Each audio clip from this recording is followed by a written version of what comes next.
अनियमित संविदा एवं दैनिक वेतनभोगी कर्मचारियों के नियमितीकरण से संबंधित एक बहुत ही महत्वपूर्ण जानकारी प्राप्त हो रही है। लोक शिक्षण संचालनालय छत्तीसगढ़ रायपुर से यह पत्र जारी किया गया है। 25/4/2023 की डेट में पत्र जारी किया गया है और जो संविदा अनियमित दैनिक वेतनभोगी कर्मचारी और जो भ्रष्ट विभागों में काम कर रहे हैं उनकी जानकारी मांगी गई है ताकि उन कर्मचारियों का नियमितीकरण किया जा सके। विषय है 100% अनुदान प्राप्त शिक्षण संस्थाओं में काम करने वाले संविदा भृत्यों के नियमितीकरण के संबंध में। संदर्भ है शासन का पत्र क्रमांक रायपुर दिनांक 29/3/2023 को भी एक पत्र जारी किया गया था, उसके बारे में आगे वीडियो में मैं आपको बताऊंगा। संदर्भित पत्र के माध्यम से अनुदान प्राप्त संस्थाओं के संविदा कर्मचारियों के नियमितीकरण के संबंध में निर्णय लिए जाने हेतु कुल अनुदान प्राप्त शिक्षण संस्थाओं और उनमें कार्यरत कुल अनियमित संविदा कर्मचारियों की एकजाई जानकारी एवं उसके नियमितीकरण के संबंध में नियमों में क्या प्रावधान है। मतलब जो कर्मचारी काम कर रहे हैं उनके नियमितीकरण के संबंध में पूरी एकजाई जानकारी चाहिए गई और नियमों में क्या प्रावधान है इसकी भी जानकारी इस पत्र के माध्यम से मांगी गई है। इसकी स्पष्ट जानकारी अभिमत के साथ प्रस्ताव उपलब्ध कराए जाने के लिए निर्देश दिया गया है। मतलब जो जानकारी है अभिमत सहित मांगी गई है। उपरोक्त क्रम में आपको निर्देशित किया जाता है कि संलग्न निर्धारित प्रपत्रों में जानकारी 2 दिवस के भीतर उपलब्ध कराया जाना सुनिश्चित करें।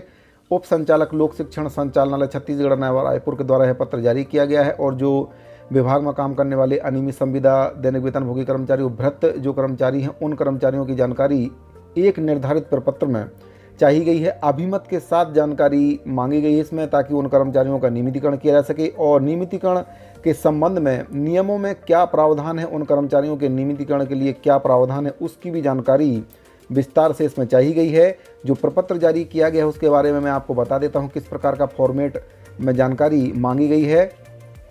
प्रदेश में संचालित अशासकीय अनुदान प्राप्त शिक्षण संस्थाओं में कार्यरत अनियमित संविदा कर्मचारियों की जानकारी दिनांक 31/3/2023 की स्थिति में जानकारी मांगी गई है। जिला का नाम है पहले में अशासकीय अनुदान प्राप्त शिक्षण संस्थाओं में कार्यरत अनियमित कर्मचारियों की संख्या। दूसरे में मांगा गया है कि अनियमित कर्मचारियों के नियमितीकरण के निर्णय लिए जाने की स्थिति में वार्षिक वित्तीय भार कितना आएगा, वित्तीय भार की भी जानकारी इसमें मांगी गई है। बजट शीर्ष नियमों में नियमितीकरण के प्रावधान नियम का उल्लेख करें। इसमें जो भी नियमितीकरण के संबंध में नियम हैं उनको नियमितीकरण अगर किया जाता है तो किस नियम के तहत उनको नियमितीकरण किया जाएगा उसकी जानकारी भी इसमें उल्लेख करने के लिए बताया गया है। अगला जो प्रपत्र 2 है इसमें जिले का नाम, अशासकीय अनुदान प्राप्त शिक्षण संस्थाओं में कार्यरत संविदा कर्मचारियों की संख्या, संविदा कर्मचारियों के नियमितीकरण के लिए निर्णय लिए जाने की स्थिति में वार्षिक वित्तीय भार भी इसमें पूछा गया है। बजट शीर्ष और नियमों में क्या प्रावधान है नियमितीकरण के लिए उसकी भी जानकारी इस प्रपत्र में चाहिए गई है। तो जो संविदा दैनिक वेतनभोगी और भृत्य कर्मचारी हैं जो अनुदान प्राप्त संस्थाओं में कार्यरत हैं उनकी जानकारी इसमें चाहिए गई है ताकि उन कर्मचारियों का नियमितीकरण किया जा सके।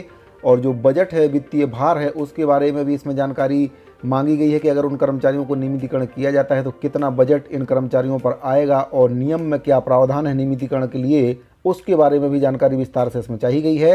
अब हम बात कर लेते हैं कि 29/3/2023 को यह पत्र जो जारी किया गया था इसी के तारतम्य में यह आदेश जारी किया गया है और फिर से इन कर्मचारियों की जानकारी मांगी गई है।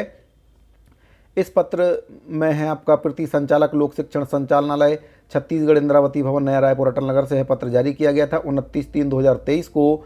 विषय है 100% अनुदान प्राप्त शिक्षण संस्थाओं में कार्यरत संविदा भृत्यों के नियमितीकरण के संबंध में। तो इस पत्र के माध्यम से जो अनुदान प्राप्त शिक्षण संस्थाएं हैं उनमें जो काम करने वाले संविदा कर्मचारी और भृत्य कर्मचारी और जो अनियमित कर्मचारी हैं उनकी जानकारी एक निर्धारित प्रपत्र में जिसके बारे में मैंने आपको बताया है अभी आगे उस प्रपत्र में जानकारी चाहिए गई है ताकि इन कर्मचारियों का नियमितीकरण किया जा सके। विभाग के द्वारा आदेश जारी कर जानकारी मांगी गई है और कितना बजट इन कर्मचारियों के नियमितीकरण पर आएगा वित्तीय भार उसकी जानकारी और जो सेवा शर्तें हैं किस नियम के तहत इनको नियमितीकरण किया जाएगा नियमों का उल्लेख करना भी जरूरी है। विषयांतर्गत संदर्भित पत्र का अवलोकन हो। अनुदान प्राप्त संस्थाओं में संविदा कर्मचारियों के नियमितीकरण के संबंध में निर्णय हेतु छत्तीसगढ़ के कुल अनुदान प्राप्त शिक्षण संस्थाओं में एवं उसमें कार्यरत कुल अनियमित संविदा कर्मचारियों की एकजाई जानकारी एवं उनकी नियमितीकरण के संबंध में नियमों में क्या प्रावधान है की जानकारी के साथ स्पष्ट अभिमत सहित स्पष्ट अभिमत इसमें मांगा गया है। इसके साथ प्रस्ताव इस विभाग को उपलब्ध कराने का कष्ट करें। तो नियमितीकरण सहित स्पष्ट अभिमत भी इसमें मांगा गया है, कर्मचारियों की पूरी जानकारी मांगी गई है और उसमें क्या प्रावधान है नियमितीकरण के लिए, उसकी जानकारी उसमें चाहिए गई। तो साथियों, अगर आपको वीडियो अच्छा लगा तो वीडियो को लाइक कर दीजिए। मिलते हैं अगली वीडियो में, तब तक के लिए दीजिए इजाज़त। धन्यवाद।